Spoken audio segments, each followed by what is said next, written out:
جو لوگ یہ سوال کرتے ہیں کہ قیادت کیا کر رہی ہے، اپنے دوستوں اور عزیزوں کے جذبات کا احترام کرتے ہوئے میں سمجھتا ہوں انہیں حق پہنچتا ہے کہ وہ یہ سوال کرے۔ اور اب بھی جو حضرات موجود ہیں، میں سب کو اس کی اجازت دیتا ہوں کہ وہ مجلس کے دوران بھی مہذب انداز میں سوال کر سکتے ہیں۔ لوگوں کی مجلسیں اس سے برہم ہوتی ہیں، میرا خطاب اس قسم کے سوالات سے برہم نہیں ہوتا۔ عزیزان گرامی، ظاہر ہے مشکلات کو دیکھ کر لوگ گھبرا جاتے ہیں، پریشان ہو جاتے ہیں، اور یہ پریشانی اب کی بات نہیں ہے۔ اگر آپ امام حسن علیہ السلام کے واقعات سے واقفیت رکھتے ہوں تو جو سوالات حسن ابن علی سے ہوئے تھے، اتنے سوالات تو ہم سے یہاں پاکستان کے اندر نہیں ہوئے۔ جو رویہ ماننے والوں نے حسن ابن علی سے اختیار کیا تھا، وہ رویہ ہمارے ساتھ کسی نے اختیار نہیں کیا۔ میں اب اس کو دہراتا نہیں ہوں، تاریخ پڑھیے اور سنیے اور جانیے۔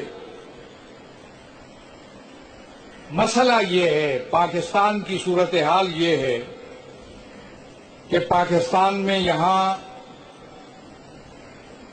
پہلے تو کوئی سسٹم، کوئی نظام تشیع کے اندر موجود نہیں تھا۔ تشیع نے سن 63 میں یہاں ایک سسٹم قائم کیا جس کا نام قیادت ہے۔ ایک نظام بنایا قوم کے لیے جس کا نام قیادت ہے۔ چونکہ پاکستان کے اندر مرجعیت نہیں تھی، اس دور میں مرجعیت پاکستان کے اندر نہیں تھی، لہذا مرجعیت ان ملکوں میں تھی۔ پاکستان میں جو نظام بن سکتا تھا تشیع کے لیے، وہ قیادت کہلایا۔ اور پھر مرجعیت، ولایت فقیہ اور قیادت کا آپس میں اتصال ہوا، اور ابھی تک وہ اتصال قائم ہے، برقرار ہے۔ ہم مرجعیت کے ساتھ متصل ہیں، ہم ولایت فقیہ کے ساتھ متصل ہیں، اور ہمارا رابطہ ہے، تعلق ہے، روحانی تعلق ہے، علمی تعلق ہے، اور ملی اور قومی تعلق ہے۔ باقی پاکستان کے اندر رہتے ہوئے ہم مستقل ہیں، خود مختار ہیں، اپنے فیصلے خود کرتے ہیں، اپنے اقدامات خود لیتے ہیں۔ پاکستان میں جب ایک مدت سے پاکستان کے اندر تشیع کے لیے مشکلات کھڑی کی گئیں، اور میں آخر میں آؤں گا کہ اب مشکلات کہاں تک پہنچی۔ مشکلات کھڑی کی گئیں، تشیع کی آزادیوں کو سلب کرنے کا عزم قائم کیا گیا، ارادہ ہوا کہ تشیع کو دوسرے مکاتب سے جدا کیا جائے، تشیع کو دوسرے یا تیسرے درجے کا شہری بنایا جائے۔ لوگ جو کہتے ہیں قیادت نے کچھ نہیں کیا، میں سمجھتا ہوں کہ اس وقت جو صورتحال ملک کی امن و امان کی صورتحال ہے، اس کے حوالے سے کہتے ہیں، ورنہ لوگوں کو پتہ نہیں ہے کہ اس سے بڑھ کر تھا وہ مسئلہ جب تشیع کو یہاں دوسرے اور تیسرے درجے کا شہری بنانے کی کوشش کی گئی، جب عزاداری سید الشہداء کو محدود کرنے کی کوشش کی گئی۔ یہ بہت پہلے کی بات ہے، قتل مقاتلہ تو اب زیادہ ہوا۔ دوسرے اور تیسرے درجے کا شہری بنانے کی کوشش ہوئی، تشیع کی شہری آزادیوں کو روکنے کی کوشش ہوئی کہ عزاداری سید الشہداء کو محدود کیا جائے۔ عزاداری سید الشہداء کی جو اتنی وسعت کے ساتھ اور اتنی آزادی کے ساتھ عزاداری منائی جاتی ہے، اس عزاداری کو محدود کیا جائے، اور اس طریقے پہ اس کو زیادہ پھیلنے نہ دیا جائے، اس کے فروغ کے سامنے رکاوٹیں کھڑی کی جائیں۔ کچھ گروہ پیدا کیے گئے جن کی ذمہ داری لگائی گئی انہوں نے شیعوں کے خلاف غلیظ نعرے، غلیظ مہم، غلیظ گالیاں، غلیظ فتوے، غلیظ تحریریں، غلیظ تقریریں انہوں نے شروع کی، اور سیاسی لحاظ سے بھی ان کو آگے بڑھانے کی کوشش کی گئی، پشت پناہی ہوئی ان کی۔ یہ معمولی مسئلہ نہیں ہے، یہاں پہ تشیع کے لیے بڑی آزمائش کا دور تھا، بڑے امتحان کا دور تھا۔ کیا تشیع اس ملک کے اندر ایک پاکستان کے شہری ہونے، باعزت شہری ہونے کی حیثیت سے یہاں رہ سکتی ہے یا نہیں؟ کیا کوئی ایسا اقدام کیا جا سکتا ہے جس سے تشیع باعزت انداز میں اس ملک کے اندر رہے، اس کی آزادیوں کے سامنے بھی کوئی رکاوٹ نہ ہو، اور ایک مکتب کی حیثیت سے اس کا وجود ہو، اس کی عظمت ہو، اس کی عزت ہو اور اس کا مقام ہو؟ بہت سے اس ملک کے اندر اقدامات کرائے گئے ان گروہوں سے جو گروہ بنائے اسی لیے گئے تھے۔ بہت سے بل لائے گئے اس ملک کے اندر، پارلیمنٹ کے اندر بل لائے گئے۔ کتنے شریعت بل آئے عام آدمی کو پتہ نہیں ہے۔ عام آدمی کو یہ تو پتہ چلتا ہے کہ فلاں شخص شہید کر دیا گیا، لیکن اس کو ایک فرد کی شہادت کا تو پتہ چلتا ہے، لیکن تشیع کے خاتمے کے لیے جو اقدام ہے اس کا کسی نے اس کو بتایا نہیں۔ یہ تنظیم کی ذمہ داری ہے۔ لوگوں کو بتاؤ کہ تشیع کے خاتمے کے لیے، تشیع کو زیر کرنے کے لیے، تشیع کو کمزور کرنے کے لیے، عزاداری کے راستے روکنے کے لیے اس کے ملک کے اندر کیا کیا اقدامات ہوئے گزشتہ 25-27 سال میں؟ کتنے شریعت بل آئے اس ملک کے اندر، اور ان شریعت بل میں کیا چیزیں تھیں؟ اور یہ اس وقت کی بات ہے، آج سے میں سمجھتا ہوں کہ 20 سال پہلے کی بات ہے، جب شریعت بل اس ملک کے اندر آیا، پیش کیا گیا، تو دینی جماعتوں کے وسط کے اندر بیٹھ کر ببانگ دہل ہم نے کہا، یہاں نعرے لگوا لینا اور بات ہے، وہاں بیٹھ کر میں نے کہا کہ اس شریعت بل میں کوئی دفعہ اگر ایسی ہوئی جو عزاداری کے سامنے رکاوٹ ہوئی تو ہم اس کو تسلیم نہیں کریں گے۔ میرے پاس وقت نہیں ہے ورنہ میں آپ کو تفصیل بتاؤں۔ ابھی دیکھیے کہ کتنے شریعت بل آئے، یہ بڑی لمبی کہانی ہے، کیا ہوا، ان کا انجام کیا ہوا۔ کوئی ایسا شریعت بل پاکستان کے اندر پاس نہیں ہوا جس میں عزاداری سید الشہداء کی رکاوٹ کے لیے کوئی دفعہ شامل ہو۔ تشیع کی بقا کا مسئلہ تھا، تشیع کے وجود کا مسئلہ تھا۔ میں تشیع کے وجود اور بقا کے میدان میں کھڑا ہوں۔ مجلس اعضاء منعقد کر لینا بڑی اچھی بات ہے، مقررین آئیں گے، ذاکرین آئیں گے، خطاب کریں گے، پڑھیں گے، عزاداری ہوگی، بہت اچھا سلسلہ ہے، لیکن عزاداری کے تحفظ کے لیے جو اقدام ہوگا اس کی بھی کوئی قدر و قیمت آپ کے پاس ہونی چاہیے۔ آج اس انداز میں عزاداری منا رہے ہیں، 20 شریعت بل اس ملک کے اندر آئے، کتنے ناموس صحابہ بل اس ملک کے اندر آئے۔ میں ان کا تذکرہ ہی اب نہیں کرتا اس لیے کہ وہ ماضی کی کہانی ہو چکی۔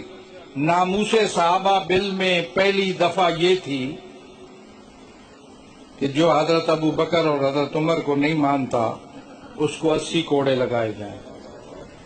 سمجھتے اس کا مقصد کیا ہے اور مفہوم کیا ہے، میں تبصرہ نہیں کرنا چاہتا۔ یہ تو پہلی دفعہ تھی۔ جو صحابہ کی توہین کرتا ہے اس کو سزائے موت ہونی چاہیے، یہ اس کی دفعہ تھی۔ جو صحابہ کی توہین کرتا ہے اس کی سزائے موت ہونی چاہیے۔ مجھ سے مطالبہ ہوا، میں نے کہا میں اس دفعہ کو ماننے کے لیے تیار نہیں ہوں۔ میں کوئی فرقہ وارانہ بات نہیں کرتا، میں تو اب کھڑا ہوں دینی جماعتوں کے عین درمیان میں، ابھی وہ بات نہیں میں کروں گا۔ میں فرقہ وارانہ بات کرنے نہیں آیا، میں سنی شیعہ کا مسئلہ نہیں چھیڑنے آیا۔ انہوں نے کہا جی صحابہ کی توہین کے لیے سزائے موت۔ مجھے کہا سزائے موت نہیں مانتے ہیں تو آپ 14 سال مان لیں، وہ نہیں مانتے تو 7 سال مان لیں۔ پتہ ہے پاکستان کے تعزیرات پاکستان کے اندر اہل بیت اور صحابہ کی توہین کے لیے تو چند سال کی سزا ہے۔ وہ کہتے تھے آپ 14 سال سزائے موت مانیں یا 14 سال مانیں یا 7 سال مانیں۔ میں نے کہا جو قانون کے اندر جو سزا موجود ہے اس میں 1 سیکنڈ کے اضافے کے لیے بھی حاضر نہیں ہوں۔ چلی گئی یہ باتیں۔ میں نے ان کو کہا کہ مت کہو یہ بات کہ صحابہ کی توہین پر سزائے موت، یہ بات عقل مندی نہیں ہے۔ ہم بھی صحابہ کو مانتے ہیں، لیکن یہ بات نہ کہو کہ کسی صحابی کی توہین پر سزائے موت، یہ عقل مندی کا تقاضا نہیں ہے، مت کہو یہ بات۔ اس لیے کہ پھر سوال اٹھ سکتا ہے کہ صحابی جو پیغمبر کا ساتھی ہے، پیغمبر کا ماننے والا ہے، پیغمبر کا خادم ہے، اس کی توہین پر سزائے موت تو جو نفس رسول ہو اور اس کی صرف توہین ہی نہ کی جائے، اس کے سامنے تلوار اٹھائی جائے، تو بتاؤ کتنی مرتبہ سزائے موت تجویز کرو گے؟ میں نے ان کو سکھایا اور روکا۔ یہ بڑی لمبی داستان ہے، 25-27 سال کے عرصہ گزرا ہم نے سب چیزوں کو، اور یہ جو قانون ہے، اس قسم کے جو قوانین تھے جس کی میں بات کر رہا ہوں، اس کو ہم نے پارلیمنٹ سے رد کرا کر ردی کی ٹوکری میں پھینکوایا۔ کوئی سازش تشیع کے خلاف پارلیمنٹ کے اندر ہم نے کامیاب نہیں ہونے دی۔ انہی اماموں کو ہم نے سینٹ تک پہنچایا۔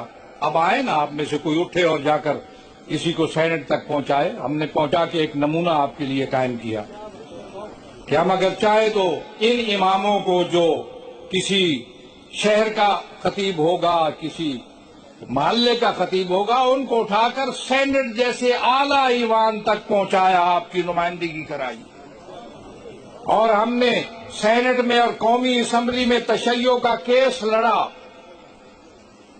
اسلام کا کیس لڑا۔ اور اب اٹھا کر میں کہتا رہتا ہوں، ایک پرزہ اٹھا لو اور جاؤ اور پارلیمنٹ کے گرد گھومو اور چکر لگاؤ کہ کوئی سوراخ مل جائے کہ یہ سازش تشیع کے خلاف سازش کا پرزہ وہاں پھینکا جا سکے، تو آپ کو کوئی سوراخ بھی نہیں ملے گا۔ کیا کہ عادت نے آپ کو یہ پتہ نہیں ہے، یہ علم نہیں ہے، بتا نہیں سکے لوگ، ہمارے پاس وسائل نہیں ہیں۔ عزاداری سید الشہداء کے حوالے سے اب میں کیا بتاؤں آپ کو۔ 7 شریف میں عزاداری سید روکی ہوئی عزاداری سید الشہداء کس نے کھلوائی؟ قلندر کے دربار پہ یہاں سے جاتے ہو زیارت کے لیے، بسیں بھر کر پوچھو وہاں پہ کہ وہاں رکی ہوئی عزاداری کو کس نے کھلوایا، اور ہم نے اعلان کیا کہ سید کے دربار پر جو بھی عزاداری کی رسمیں ہوتی ہیں اس میں 1 انچ بھی ہم پیچھے ہٹنے کے لیے تیار نہیں ہیں۔ ایک بات نہیں ہے، یہ ایک مثال ہے پوری مدت کے اندر۔ ابھی 2 سال پہلے جو پنڈی کے اندر واقعہ ہوا عاشور کے دن، مدرسہ مسجد نقصان ہوا، لوگ مارے گئے، سب پہ میں افسوس کا اظہار کرتا ہوں۔ مسجد جو ہے خانہ خدا ہے، مدرسہ جس مکتب کا ہو، ہمارے سب کے ساتھ رابطے ہیں، سب کا احترام کرتے ہیں، لیکن وہ کوئی شیعہ سنی مسئلہ نہیں تھا، شیعہ سنی مسئلہ نہیں تھا۔ یہ وہ جگہ تھی جہاں 23-24 سال سے میں وہاں جا کر کھڑا ہوتا ہوں عاشور کے دن۔ جو لوگ وہاں جنہوں نے عاشور کے دن کہیں جلوس میں شرکت کی ہو، 23 سال سے مستقل اسی نقطے پر میں کھڑا ہوتا ہوں۔ اس دن کچھ دیر ہوئی، انتظامیہ کے حوالے سے دیر ہوئی، اور اس کے بعد وہاں مسئلہ پیدا ہوا۔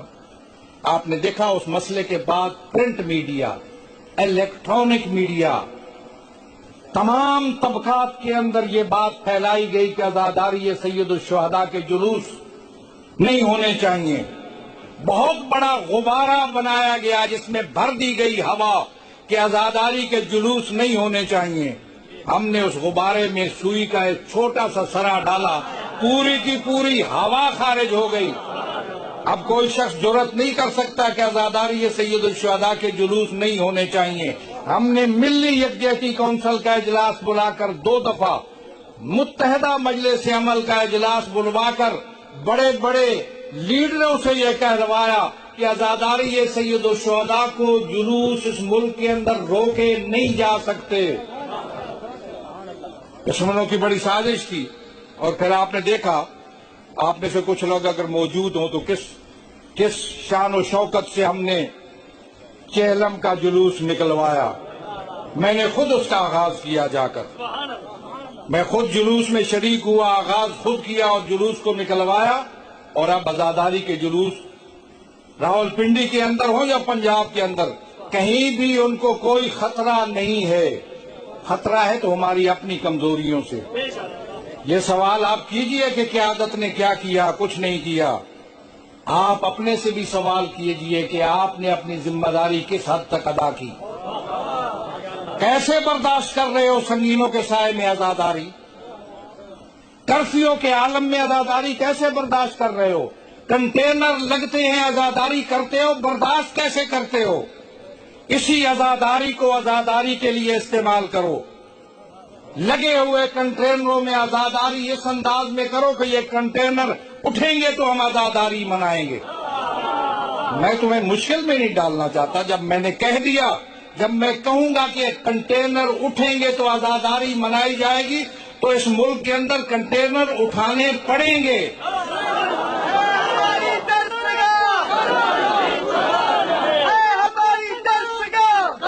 مجھے کہنا نہیں چاہیے، لیکن سمجھو اس ملک کے اندر کہ مجھ پہ پابندیاں کیوں ہیں۔ اس کا مقصد یہ ہے کہ اس پاکستان کے اندر سب سے زیادہ طاقتور میں ہوں، جس سے بڑی بڑی قوتیں ڈرتی ہیں، اسی لیے تو پابندیاں لگائی ہیں۔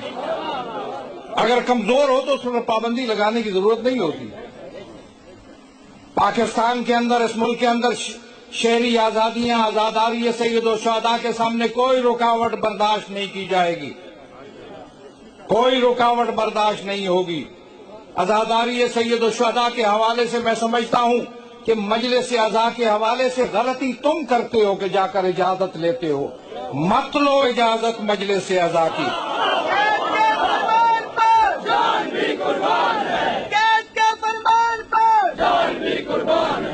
مجلس اعضاء کو دنیا کی کوئی طاقت روک نہیں سکتی۔ پاکستان کا آئین، پاکستان کا قانون مجھے حق دیتا ہے، میں جہاں چاہوں مجلس اعضاء منعقد کروں۔ میں پتہ نہیں کہاں سے چل کر آپ کے پاس آیا ہوں، مجھے یہاں آنے کے لیے کسی اجازت نامے کی ضرورت نہیں ہے، تو مجھے حسین حسین کرنے کے لیے کسی پرمٹ کی ضرورت نہیں ہے۔ اور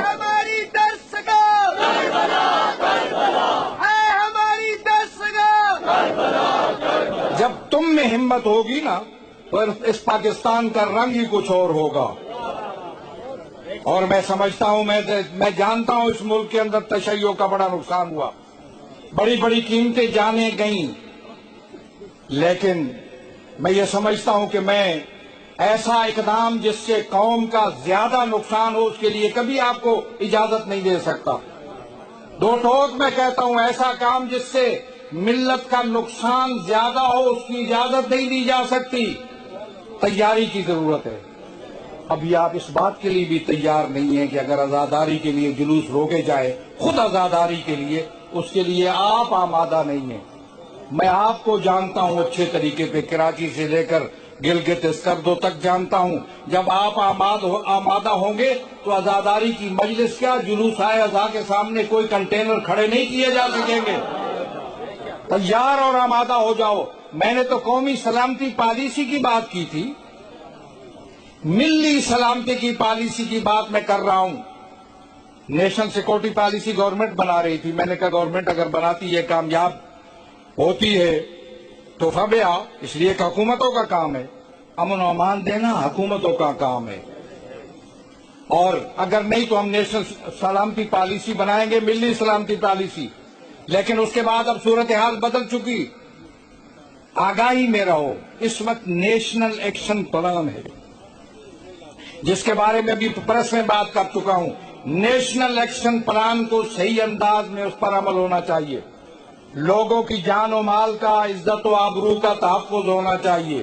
نیشنل ایکشن پلان کے ذریعہ لاؤڈ سپیکروں کے مقدمے بنانا، یا کوئی مولوی جا کر تقریر کرے اس پر مقدمہ بنانا، یہ نیشنل ایکشن پلان کا رخ موڑنے کے مترادف ہے۔ لوگوں کو بے وقوف نہیں بنانا چاہیے۔ نیشنل ایکشن پلان پر عمل کہ ہم منتظر ہیں، اس لیے کہ ذمہ دار کہہ چکے ہیں کہ اس ملک کو ہم پاک